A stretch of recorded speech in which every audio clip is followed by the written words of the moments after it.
I'm going to say this once. Your kind isn't welcome on this lawn. It landed loud enough that the string quartet actually missed Get a off note. my lawn! Cordelia's You were hand not shot invited. out, grabbed I her was arm invited before she could take by the another bride. step. Priya doesn't have friends who look like you. Try again. I don't need to try. I'm already here. The nerve, just walking in like she belongs with us. She heard it, every syllable. She didn't turn her head. Where I come from, women like you don't walk through front gates. You use the service entrance. 200 guests. Not one of them You still knew the don't woman they understand, just do you? watched get This world humiliated was never is the meant for most you. powerful woman You in the should just gathering. accept that. Man, she just stood there and let that woman dig her own grave. This wedding was about to become the most expensive mistake this family ever made. Let's get into it. The Callaway Hargrove estate sits on 22 acres in Greenwich, Connecticut, behind iron gates that hadn't opened for a stranger without an escort in 90 years.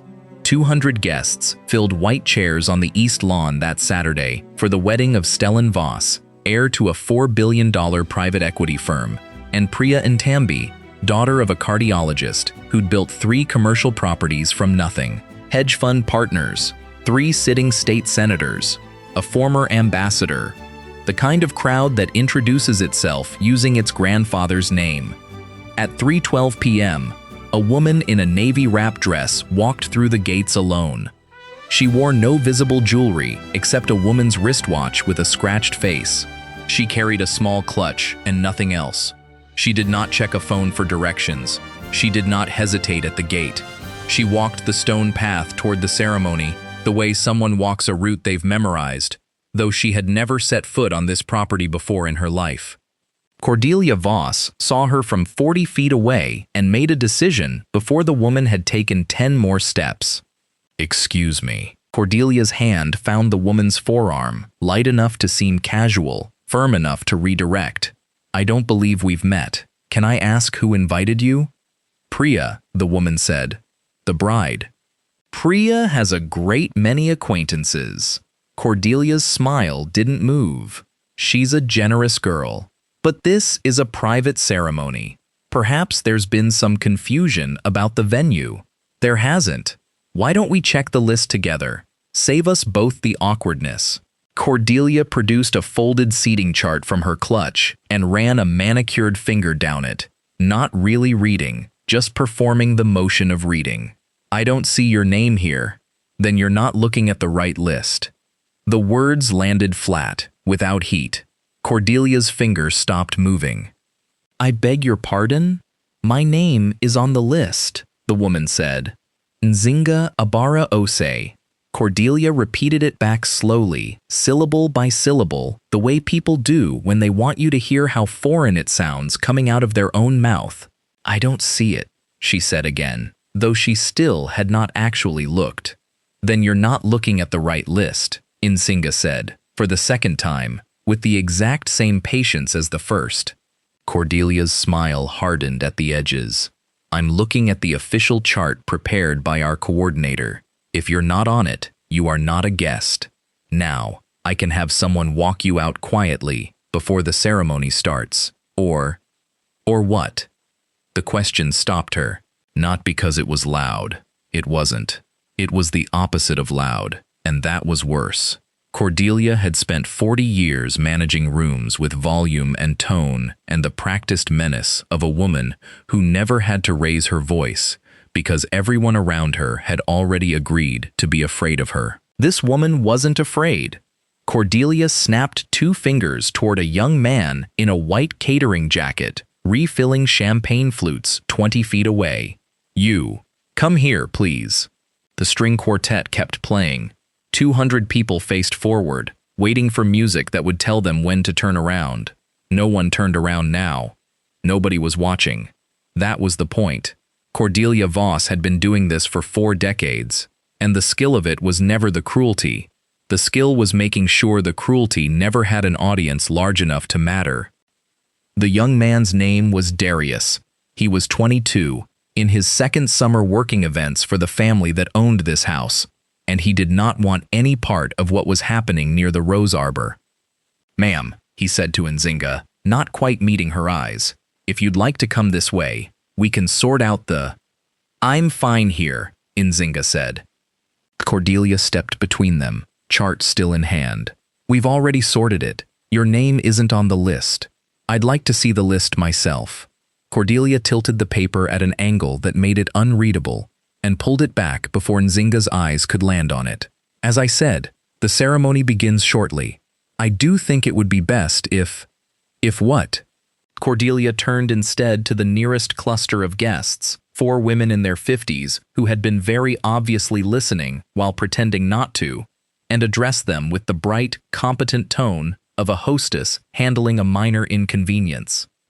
"So sorry about this. Small situation with an uninvited guest. Security's on it." The 4 women turned to look at Nzinga the way people look at a spill on a white carpet.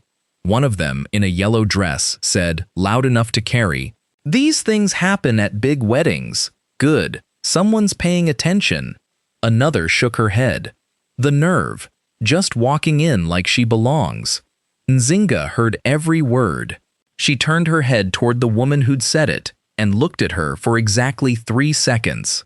Long enough to be remembered, not long enough to be called rude. Then she looked away. An older man in a seersucker jacket walked past with a scotch in hand, paused, took in the scene, and said to Cordelia, "Everything all right?" "Perfectly," Cordelia said. "Just a small mix-up." He glanced once more at Nzinga. "Ought to have better screening at the gate," he said, and kept walking toward the bar. 200 guests. Not one of them stood up. Cordelia pressed forward, softer now, the tone she used when she believed she'd already won. "I don't want to make this unpleasant. I'm sure you understand how events like this work. Private property, private list. If you're a friend of someone here, have them come find you, and we'll get this sorted properly. I came at the bride's invitation. The bride is getting dressed. She isn't available to verify. Then we can wait." Error. Something shifted behind Cordelia's eyes. Not panic, not yet, but the first flicker of a woman recalculating. She had a script for moments like this. The script always worked. The script depended on the other person eventually apologizing, backing away, absorbing the shame that was meant for them, and leaving quietly so the day could go on being beautiful for everyone who was supposed to be there. "I don't think you understand what I'm saying," Cordelia said. "I understand exactly what you're saying," Nzinga answered. "I'm choosing not to comply with it. I'm going to need you to lower your voice. I haven't raised it. You're causing a disturbance. I'm standing still." "Your presence," Cordelia said, "is the disturbance." It came out clean, unguarded, the way a true belief sounds when a person has held it so long they've forgotten it needs to be hidden. For 1/2 second, even Cordelia seemed to hear it land differently than she'd intended, not cruel in her own ears, just obvious, a fact. Weather. Nzinga touched the scratched face of the watch on her wrist. I know," she said quietly. "That's why I'm here." 2 of the nearby guests looked away fast enough to suggest they'd finally heard something they didn't want attached to their own faces. The woman in yellow suddenly found the fountain very interesting. Darius, the young man in the white jacket, had already backed away entirely, refilling flutes no one had asked for. But the moment of discomfort didn't last. It rarely does, in rooms like this one, where discomfort is treated as something to be managed rather than something to be listened to.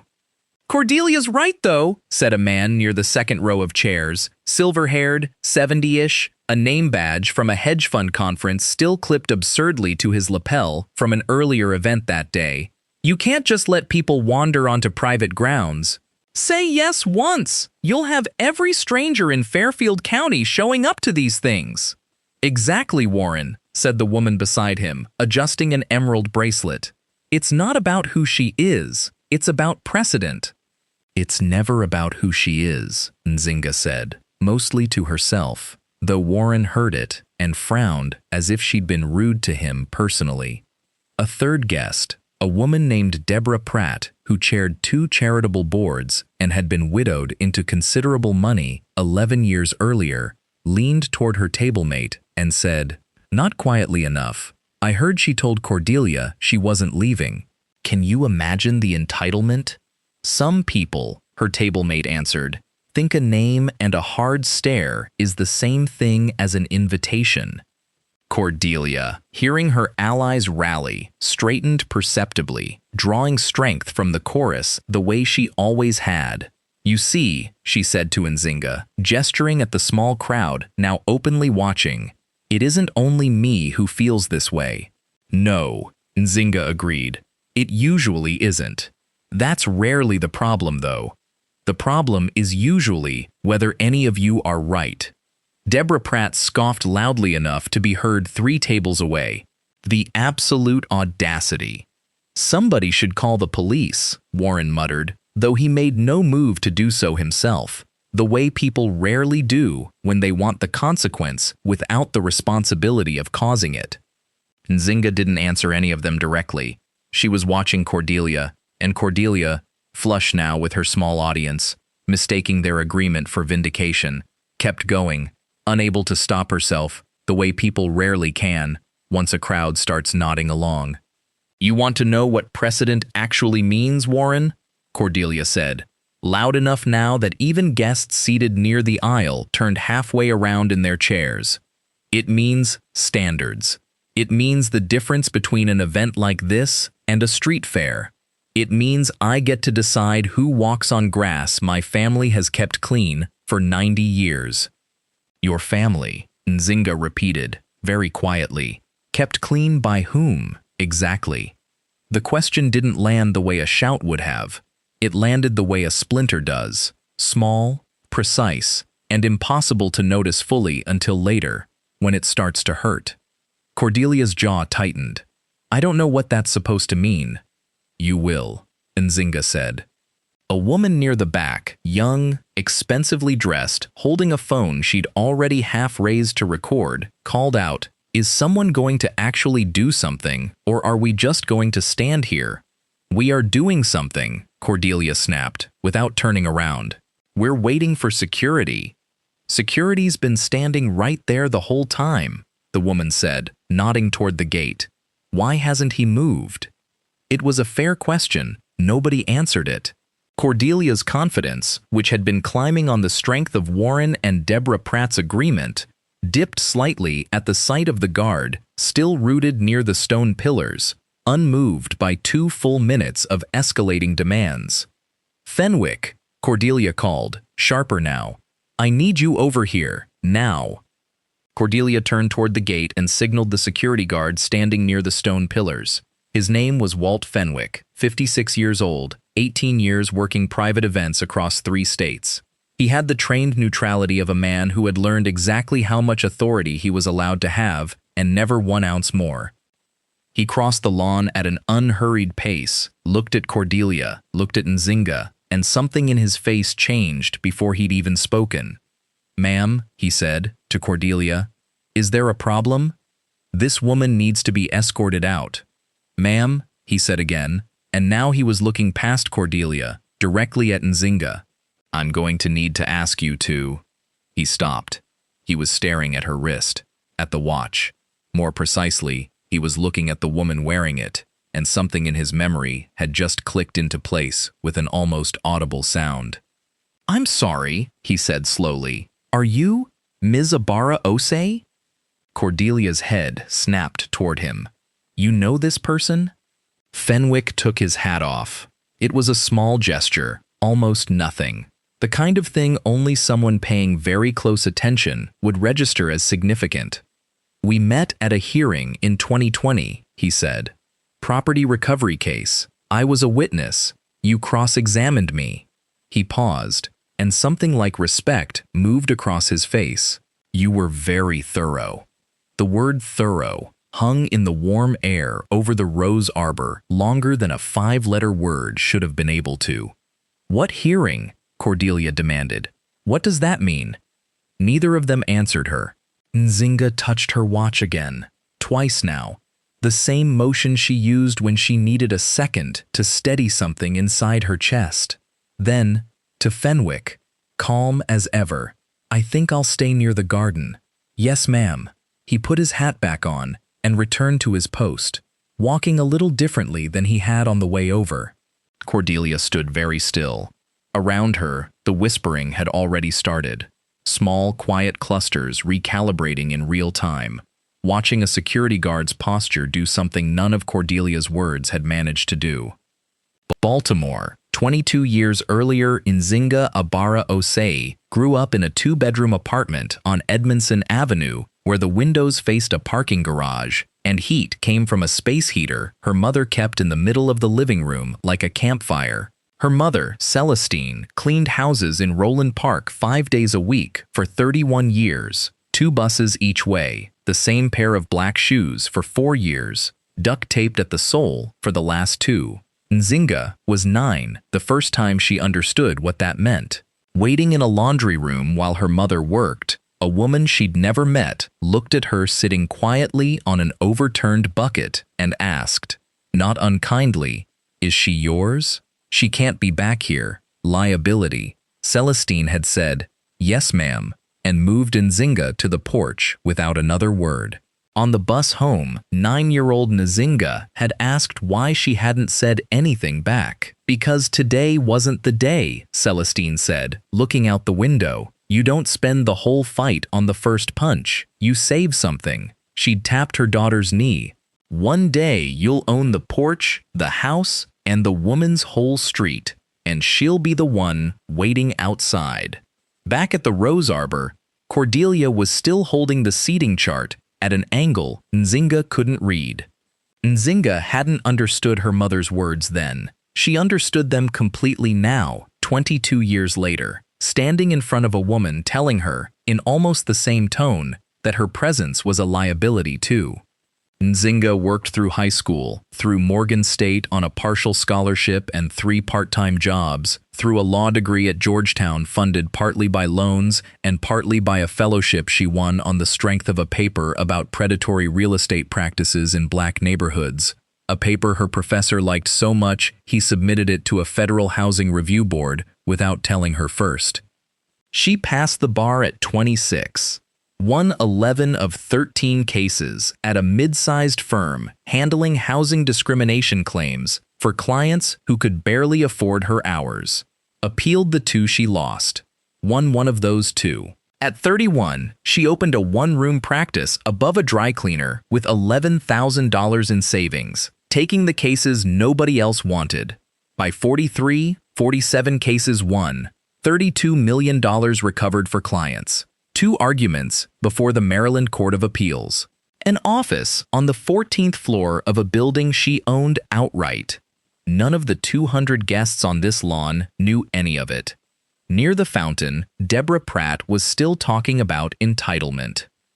What they especially didn't know, 7 years earlier, Dr. Kofi Ntambi, Priya's father, had been 3 weeks from losing 3 commercial properties to a forged document fraud scheme that had already displaced 14 other black property owners before it reached him. Nzinga took the case, worked it for 2 years, recovered every property. She charged him $68,000, then sent $20,000 of it back the day the ruling came down. Priya had been 24, sitting in the back row of that courtroom. She remembered the moment the ruling came down, opposing counsel rising to say, almost involuntarily, "Your Honor, we intend to appeal," and the judge, looking at him over her glasses, "You're welcome to try, counsel. Ms. Abara Osei closed your 3 most likely grounds for appeal 11 months ago. Read pages 40 through 52 again before you file anything." Priya remembered her father's hands shaking on the bench in front of him. She remembered Nzinga not smiling, simply closing her laptop and saying 4 words, "It's yours again, sir," before packing her briefcase and leaving like she had somewhere else to be. Because she did. Priya never forgot the sight of her walking out afterward, like it had just been a Tuesday. There was one more thing none of the guests knew, and it was the reason Nzinga had said, "I know. That's why I'm here," instead of walking away. The fraud network that nearly destroyed the Ntambi family had been financed, in part, by shell corporations. One of those investors, from 2008 to 2014, was Voss Capital Management, the firm Stellan Voss now ran. Not Stellan, he didn't know. Nzinga was almost certain of that. But she had the documents. She always kept the documents. 11 months ago, she'd filed a supplemental report with the federal investigation that named the firm outright. She'd told no one at this wedding. It wasn't her place to detonate a family's history before their daughter had a chance to build a life inside it. But she'd come anyway because Priya asked her to, and because some part of her wanted to see, one more time, what happened when she walked into a room she had every right to be in and waited to see who noticed. Now she knew. Cordelia recovered faster than most people would have. That was her gift, not warmth, not even real cruelty, but recovery. 40 years of never once losing a room had taught her that composure was armor, and armor only failed you if you let it. "I don't care what hearing you two are referencing," she said, voice climbing just slightly, pitched now for a wider audience. "This is still my son's wedding, on my family's property, and I will not have a stranger holding court at my garden gate." "I haven't said a word to anyone but you," Nzinga said. "You don't need to. Look at what you've already done." Cordelia gestured at the small, unsettled cluster of guests near the fountain. "You've upset my guests. You've confused my staff.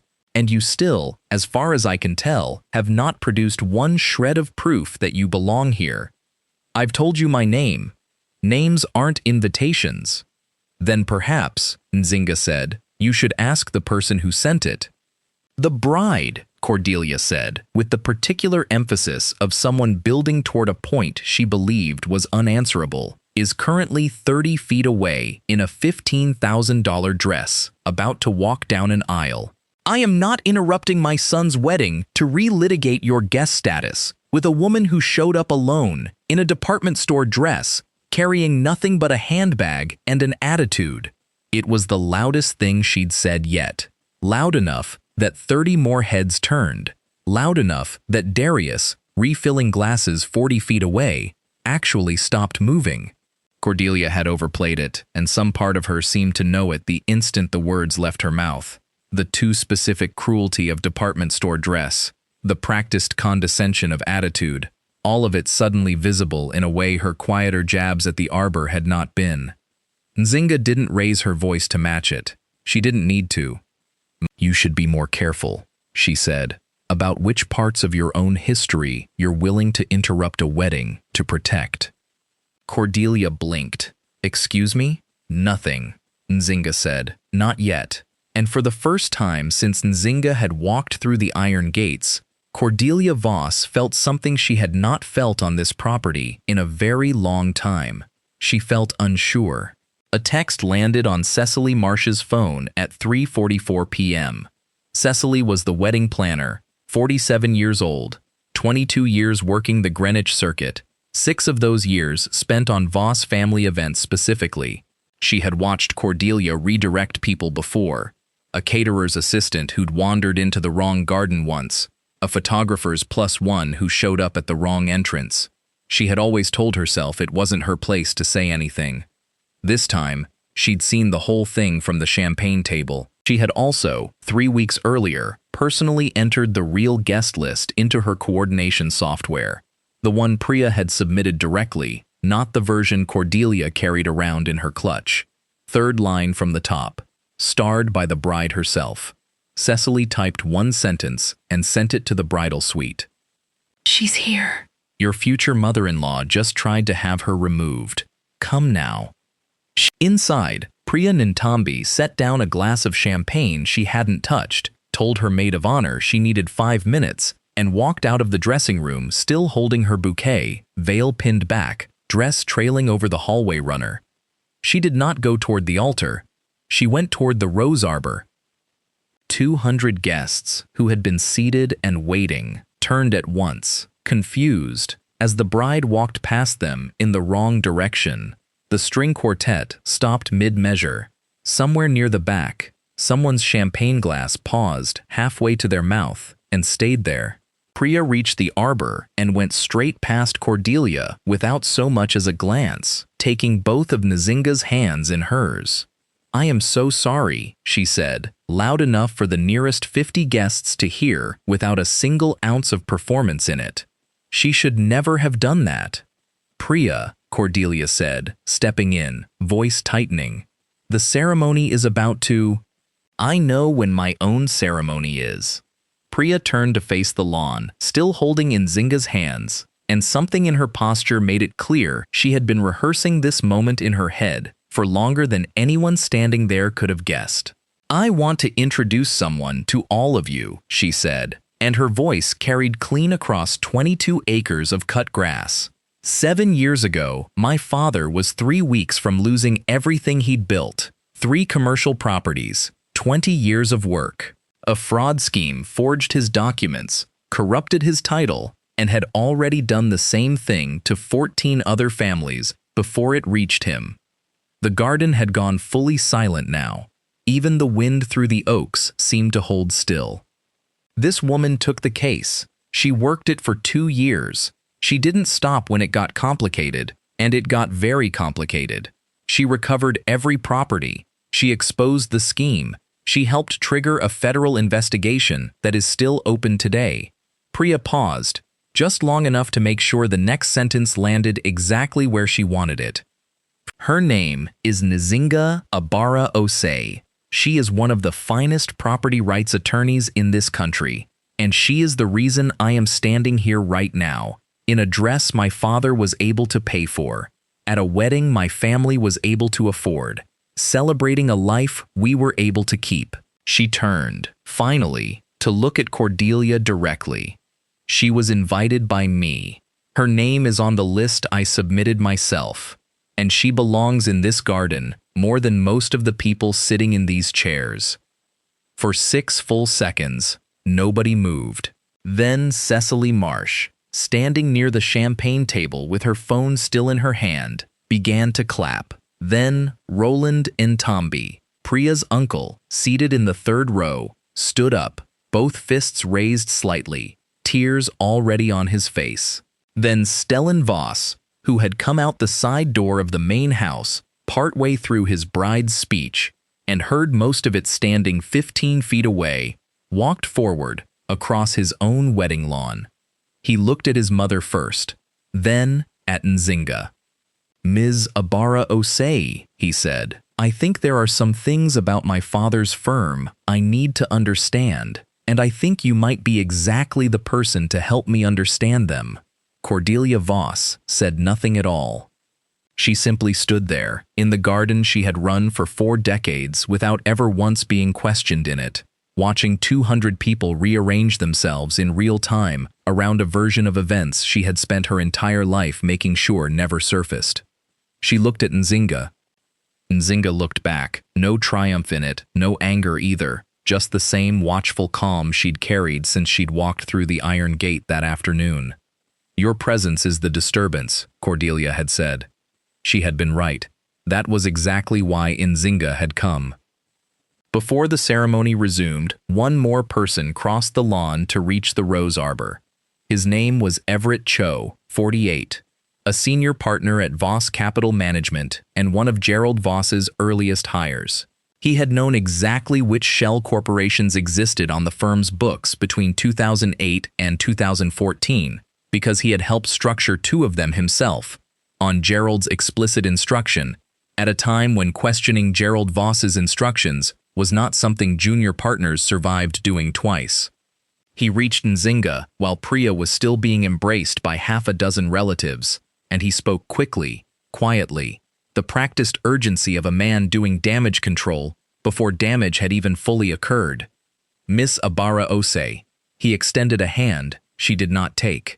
"Everett Cho, I don't believe we've met, but I imagine we're about to become very familiar with each other's names."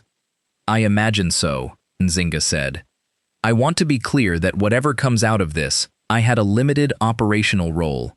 I executed structures. I didn't design the scheme." "You built 2 of the corporations by hand," Nzinga said. "I have the incorporation filings with your signature on them. Twice." Cho's practiced calm slipped for exactly 1 second. The same kind of second Cordelia's had slipped at the arbor. The specific look of someone recalculating how much of their life is about to become public record. "I was following instructions," he said. "So was the title clerk who forged Dr. Ntambi's signature," Nzinga said. "He's currently serving 4 years. Instructions rarely hold up as well as people hope they will, Mr. Cho." Cho didn't say anything else. He walked back across the lawn considerably faster than he'd crossed it the first time, already reaching for his phone before he was fully out of earshot. Nzinga watched him go and touched her watch once, the way she did when something had gone exactly the way she expected it to. The ceremony still happened. Priya insisted on it. This was her day, and she was not going to let one woman's 40 years of practiced cruelty become the only thing anyone remembered about it. Nzinga was seated in the 3rd row, in a chair that had originally been reserved for a Voss family associate who'd sent his regrets 2 days earlier. The vows were beautiful. "Boo-hoo!" Priya cried. Stellan cried. Sniff. Roland Ntambi cried 3 separate times and did not apologize for a single one of them. Cordelia sat in the front row, processing an amount of information that would take considerably longer than one ceremony to finish landing. What happened next moved at the speed of federal paperwork, which is to say slowly, and with a precision that eventually made up for the delay.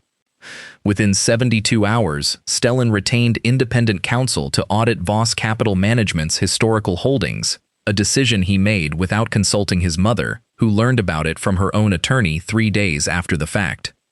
The audit confirmed exactly what Nzinga's supplemental filing had outlined 11 months earlier. Between 2008 and 2014, Voss Capital had been a passive investor in 3 shell corporations tied to the same predatory displacement scheme that had nearly cost Dr. Ntambi everything. The structure had been built specifically to obscure the connection. Gerald Voss, Stellan's late father and the firm's founder, had known.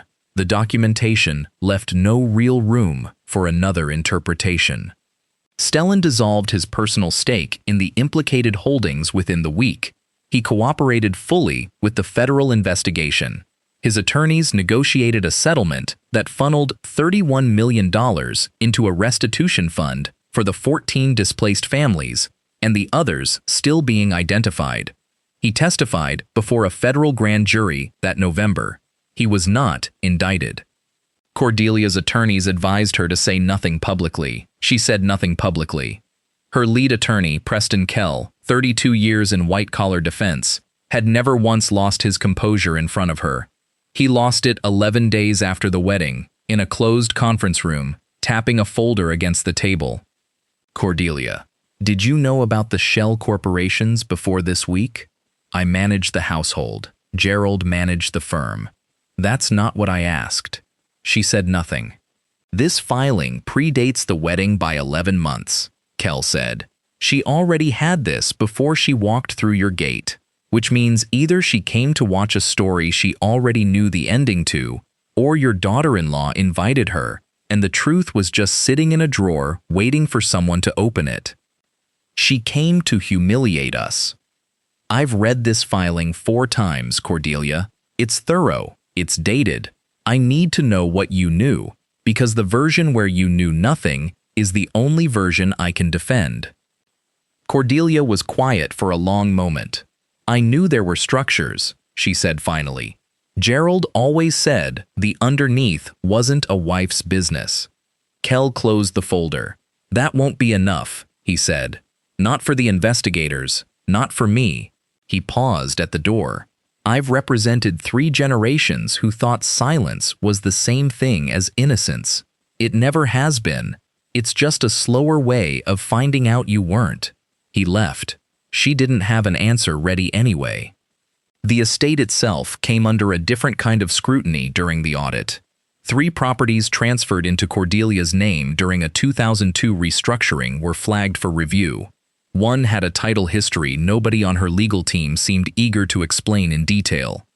The wedding photographer, a 29-year-old named Declan, who had decided about 4 minutes into Priya's speech that he would not be deleting anything from that afternoon, turned his full unedited footage over to Priya's attorney the moment it was requested. It included every second of the confrontation at the Rose Arbor, all the way through Priya's speech, including 31 seconds of Cordelia at the arbor that ended with 5 words, "Your presence is the disturbance." It wasn't the most damaging piece of evidence in the eventual file, but it established something the documents alone couldn't. And character, as Nzinga had explained to more juries than she could count over 15 years, has a way of organizing everything else around it. 8 months later, the Ntambi Property Defense Fund opened with a $4 million endowment, organized by Priya, funded by Stellan, serving the same 3 cities the old scheme had targeted hardest. Nzinga sat on the board. She didn't run it. She had cases to try.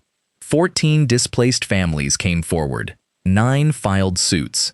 Nzinga took 3 personally and won 2 within 18 months. Darius enrolled in paralegal studies 4 months after the wedding. Walt Fenwick testified in one of the civil suits. 40 minutes, quietly devastating to the defense. Cecily Marsh wrote an essay on ethics in event work. She never named anyone. She didn't have to. The 2 women who'd whispered about a department store dress never addressed it publicly. Warren got quietly uninvited from the next charity gala. Deborah Pratt resigned from a board 8 months later after a reporter asked her, on the record, if she remembered saying entitlement at a wedding that became a federal case. She said she didn't recall. The reporter had it on video. Stellan chose the truth publicly before the ink on his marriage license had dried. Priya never asked him to. Cordelia moved into a smaller house 18 months later. No complicated title history required. She and her son still speak on holidays. It isn't the relationship either of them once assumed they'd have. It's the only version Stellan says he can still respect. What Nzinga Abara Osei wanted, underneath the 47 cases and the $32 million recovered and the 14 families and the federal filings, was the same thing her mother had wanted all those years ago, taping the sole back onto a pair of black shoes for the second time and taking 2 buses across Baltimore to clean someone else's house. She wanted her presence to mean something on its own. Not to be tolerated, not to be permitted, not to require a bride in white crossing a lawn to say her name out loud before a garden full of strangers would agree she had the right to stand in it. There is a version of this story where Priya never crosses that lawn, where the ceremony starts on time, where Nzinga is quietly walked out through a side gate before the string quartet even finishes tuning, where 200 guests go home that night and tell the story of a wedding crasher who got what she deserved, never knowing they were describing a woman who had already saved the very family whose vows they'd come to witness. That version happens more often than anyone likes to admit. It happens in garden weddings and courthouse lobbies and hospital waiting rooms and the front desks of buildings people have every right to walk into. It happens quietly, without cameras, without a bride's speech to correct the record, and the only difference between that version and this one is whether someone with the power to say a name out loud chooses to use it. Nzinga drove back to Baltimore that night with the windows down, past the Beltway exit that still led, eventually, to Edmondson Avenue, though the apartment itself had been sold years ago to a family she'd never met. She thought about her mother's shoes. She thought about the laundry room and the porch and the bus route memorized so completely it lived in her hands even now, on a steering wheel, 30 years later. She was still waiting for the day that wouldn't require an introduction, the day a woman like her could walk through a gate like that one and simply be assumed, without evidence, without a champion, without a name spoken loudly enough to carry across a lawn, to belong exactly where she stood. She hadn't stopped walking toward it. She didn't plan to. Some people spend their whole lives waiting to be let in. Nzinga Abara Osei had spent hers making sure the door couldn't be shut on anyone else the way it had almost been shut on her. That, in the end, was the only inheritance her mother had actually left her. Not property, not money, just the certainty, hard-won and quietly carried, that showing up was sometimes the entire fight, and that some fights are worth finishing even when no one is watching, because eventually someone always is. If a room has ever decided who you were before you said a single word and been wrong, tell us what happened when the truth finally caught up.